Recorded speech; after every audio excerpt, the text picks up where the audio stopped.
Hello, welcome back to the lecture series on microeconomics. We are done with our theoretical discussions and policy analysis. Now, we are going to enter the last part of the course, which is based on the data analysis techniques which are useful in applied microeconomic work.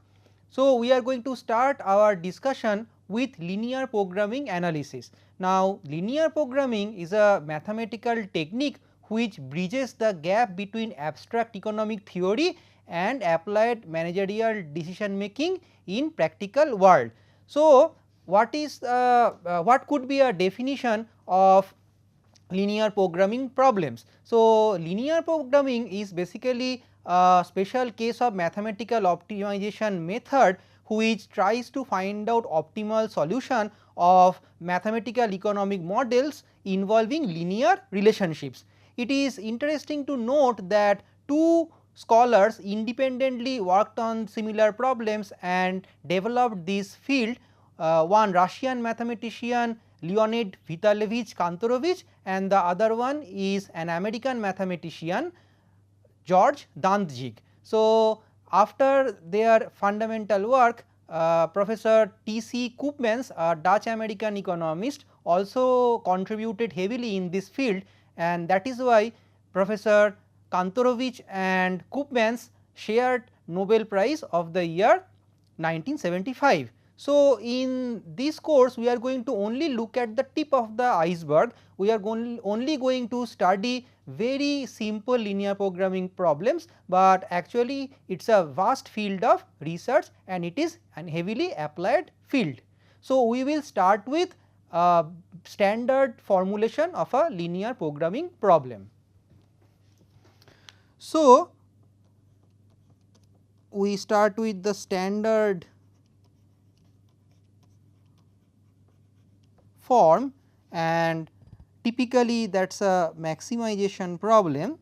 So, we talk about a linear function z equal to summation of C j x j, where j equal to 1 to n are basically the decision variables, and this maximization problem is a constrained one, and here we have the constraints. We are going to find out case specific interpretation of this objective function and the constraints, but note that these are linear constraints as well. So, basically we are dealing with linear objective function to maximize with subject to linear constraints.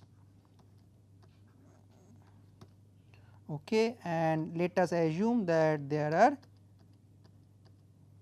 m number of constraints. Now, this is not the end of the story, we also have to assume that our decision variables are non-negative in nature. So, here we have to add the non-negativity constraints which are basically 1 to n. Okay. Now, an optimization problem could be also in terms of a minimization exercise. Hence, the second standard form of a linear programming problem is the following. So, we write another linear function, this time the sum ranges from I equal to 1 to m and b I y I, right, and this is the objective function. So, of course, we need the constraints.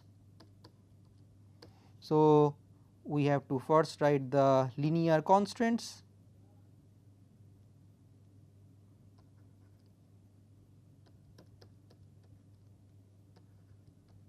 Again, what are the interpretation of this symbols? These are case specific. So, we wait for some time, let us develop the general theory first and then we will take examples to interpret these symbols. So, lastly the non-negativity constraint, right. Okay.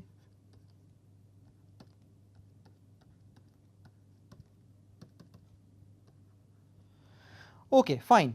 So, having laid out the standard formulation of a linear programming problem both in terms of a maximization and the minimization problem, now let us study what is the relationship between them. Actually, there is a very interesting strong result between this maximization problem and the minimization problem, and that is known as duality. So, basically the duality says that if there is a primal problem which could be the maximization problem, then there is a dual minimization problem to that and vice versa. So, now we are going to study duality, but before we study duality, let us have duality theorem stated.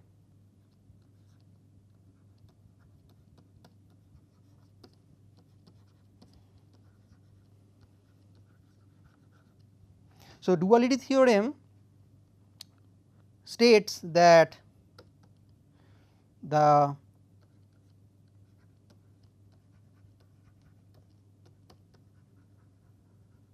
maximum value of z will be exactly equal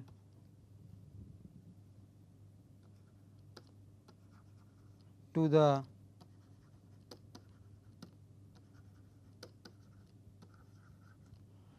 minimized value of z prime. So, basically that says that the optimized value of z and z star should be equal, right. Now, we start looking at the duality, and that is through a table.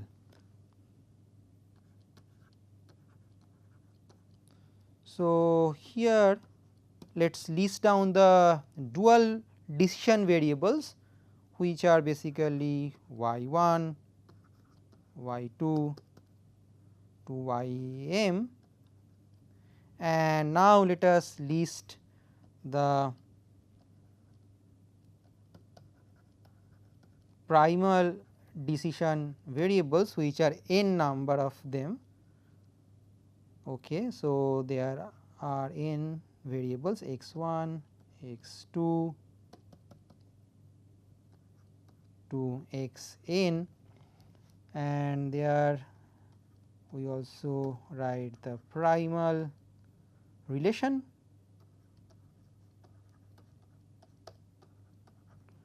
and finally let us also write the right hand side constant parameter values. Okay.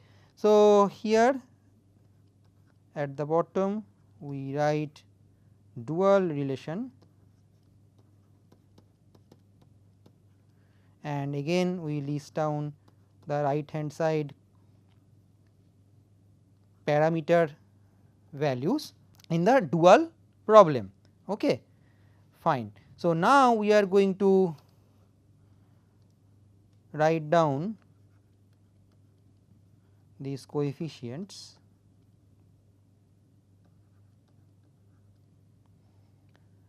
and note that from my general problem I can write this. So, these a I j are basically the technical coefficients. We are going to find proper interpretation of these symbols shortly.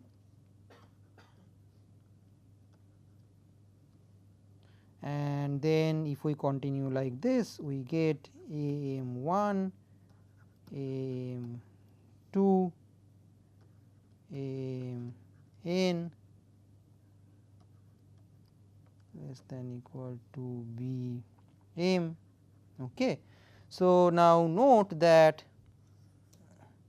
my right hand side parameter values of the constraints in a primal problem are basically the objective function coefficients in a dual problem, right.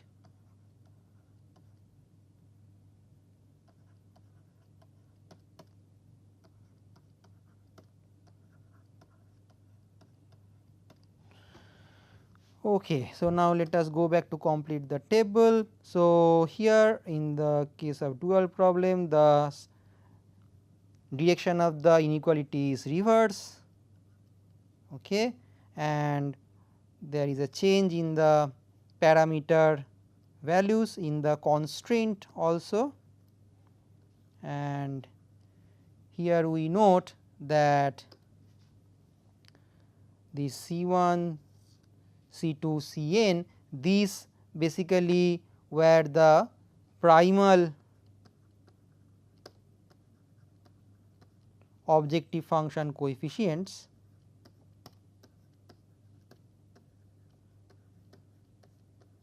they have become now the right hand side parameter constraint values in a dual problem.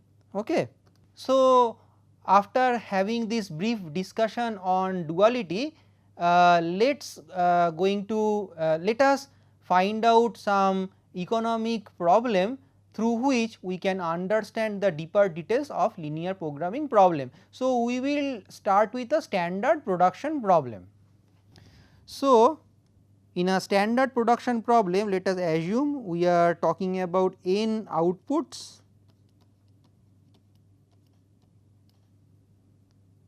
and m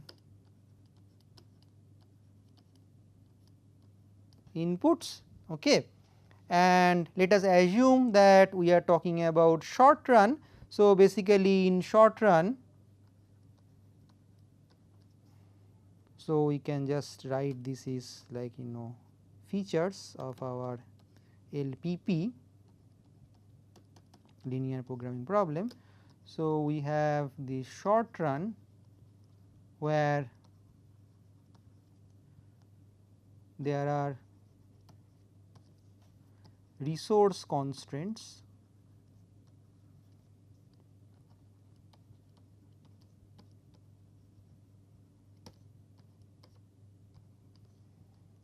for production activity.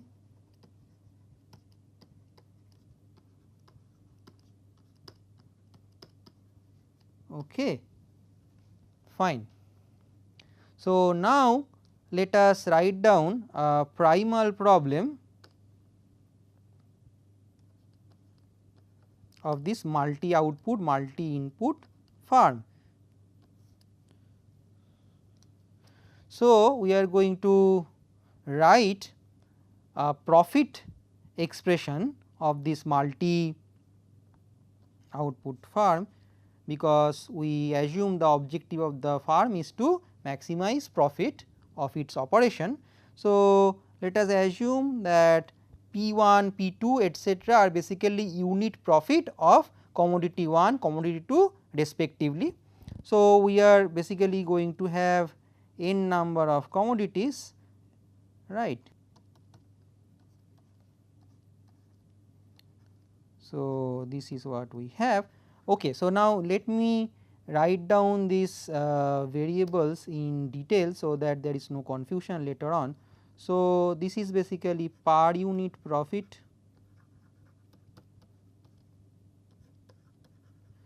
this is not price, note the difference from our previous discussions. So, this is per unit profit of good 1 or commodity 1, okay. There are n number of commodities, okay. And now this Q1 is basically what? Units of good 1 or commodity 1 produced by the farm.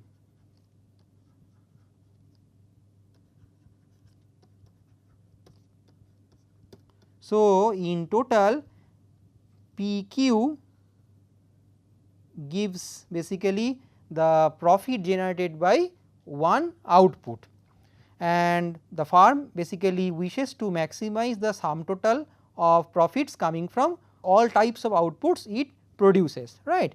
Okay. But of course, there is some constraints and there are resource constraints, right. So, that we are going to write next. let us assume that we are working with m number of inputs. So, basically there will be m number of resource constraints as well, right. Okay. So, let us write down these constraints one by one. So, first concentrate on input number 1 and we have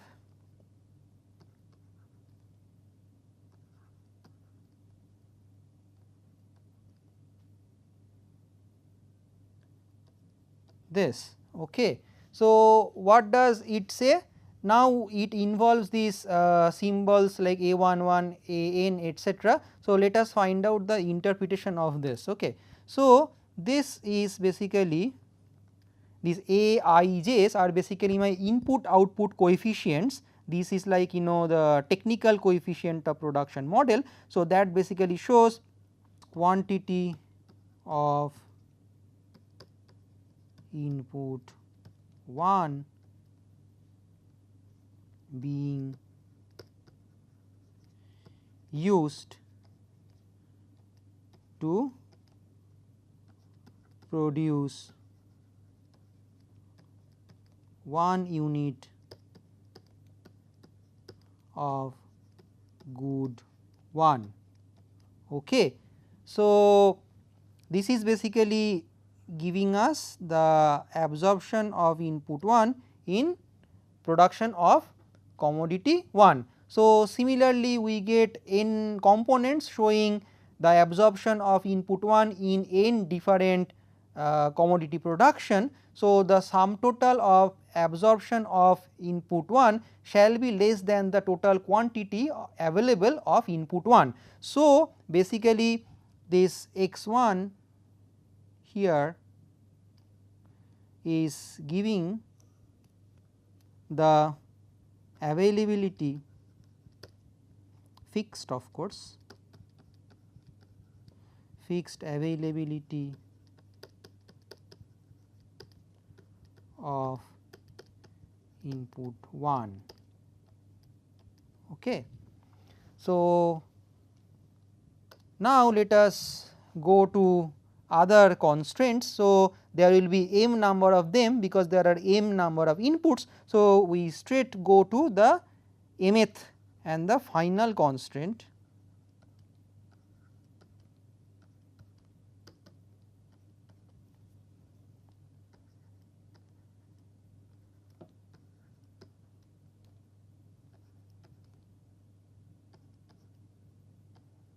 Right. Okay. And of course, we have to add the non-negativity constant. So, here we have to add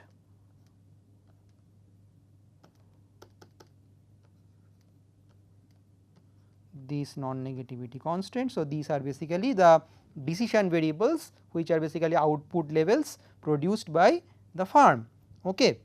So, now we are going to write down the dual of this profit maximization problem.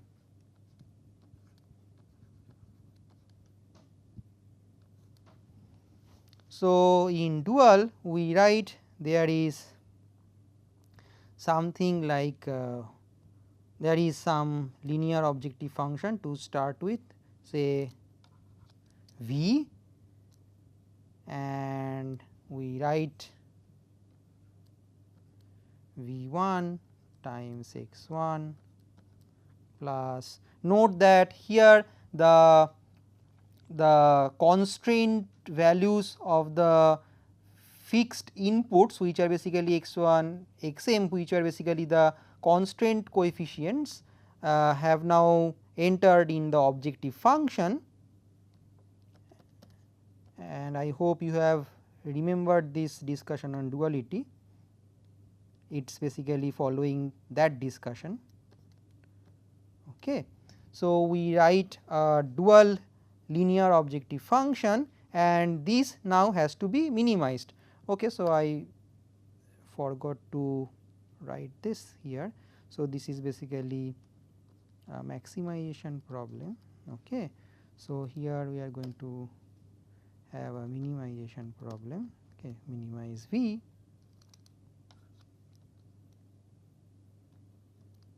Okay. Fine. So, now we are going to have the constraints. So, let us write them one by one and then we will discuss the interpretations etc.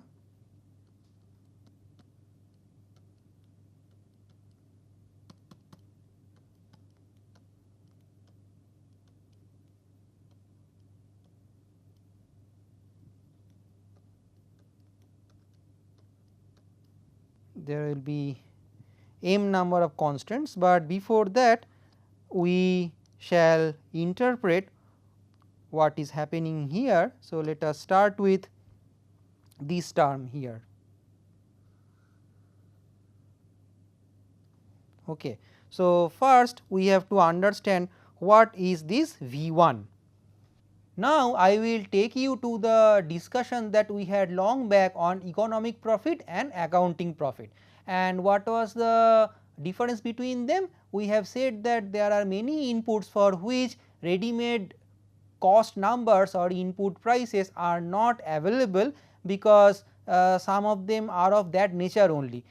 Think about the input warehouse space, right. So, it is very difficult to find unit cost of that input, but it is a very important input in manufacturing type production processes. So, how do one accommodate this type of inputs in the profit calculation? So, it certainly does not appear in the accounting profit, but if you hire an economist, economist will suggest a way to accommodate them in the economic profit, and that is basically through the imputed cost route. So, although there is no unit input price for this type of input variables which are given in fixed quantities, but one can think about a shadow input price for this type of inputs. And how to find the shadow input price? That is through this technique that we are currently discussing, linear programming. Okay. So, basically here the objective of an economist who is trying to solve a dual minimization problem of a firm is to find out these V1, V2, Vn. These are basically the imputed values of inputs or accounting values of inputs with something in mind. So, what is that something in mind? We will discuss soon, but at least note that these V1 to Vm are basically the unit input prices, and mostly they are accounting values. They may not be equal to the unit price, unit input price that one observes in reality. So, V1 is basically my per unit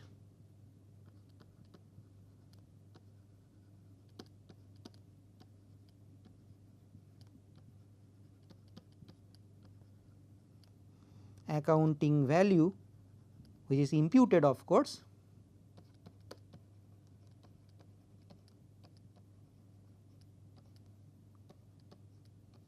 of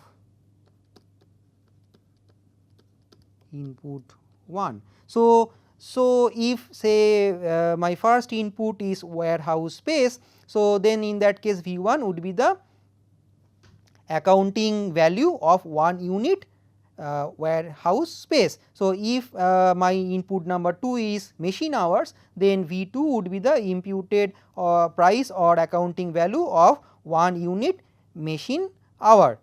Okay. So, then altogether what does A11 V1 gives us? So, this is basically the accounting value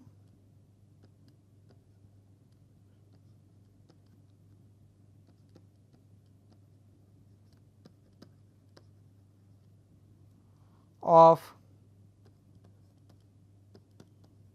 input 1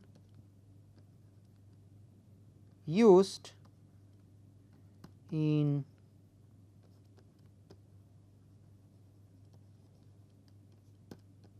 production of 1 unit of good one, right. Okay. So, if we now concentrate on this entire expression in the left hand side of this inequality, then what is the interpretation that we get? So, this interpretation is basically is the following: accounting value or imputed value of all resources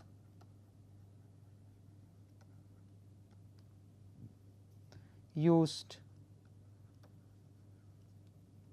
in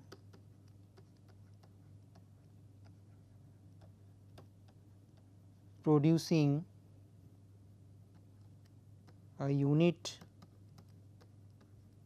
of good one. Okay. So, now let us complete the other constraints. So, there will be n number of constraints here in this case, because there were n number of decision variables in the primal maximization problem, right. So, keeping that in mind, let us go straight to the nth constraint in this case and complete this linear programming problem.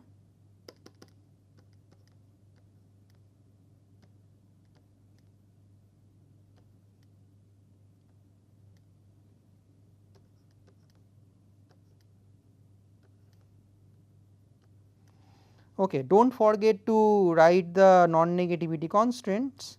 So, here the decision variables are actually these imputed values, which the firm or economists want to find to minimize this expression. So, we have to write this non-negativity constant as well, right.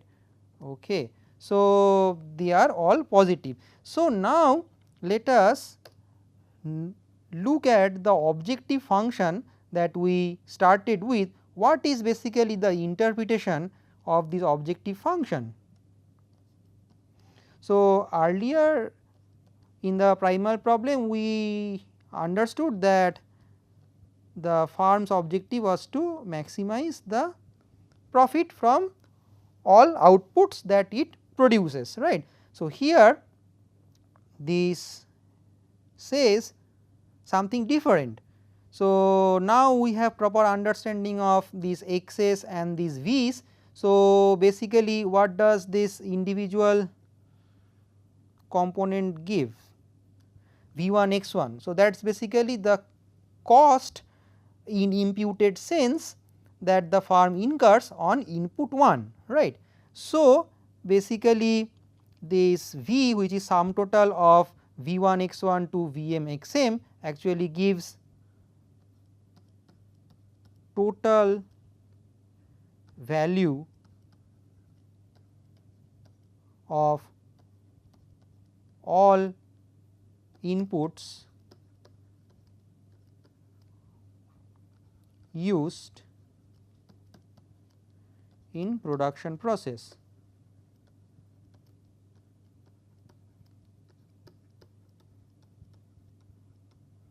Okay. Now, let us apply duality theorem that we have stated earlier and see what is the implication in this case. So, from duality theorem,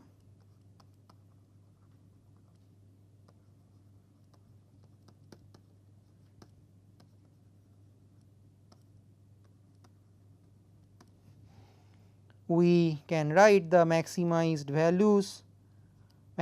value of the profit denoted by pi star shall equal to the minimized value of the resource value, which can be denoted as V star, shall be equal, right. So, this is a very interesting result.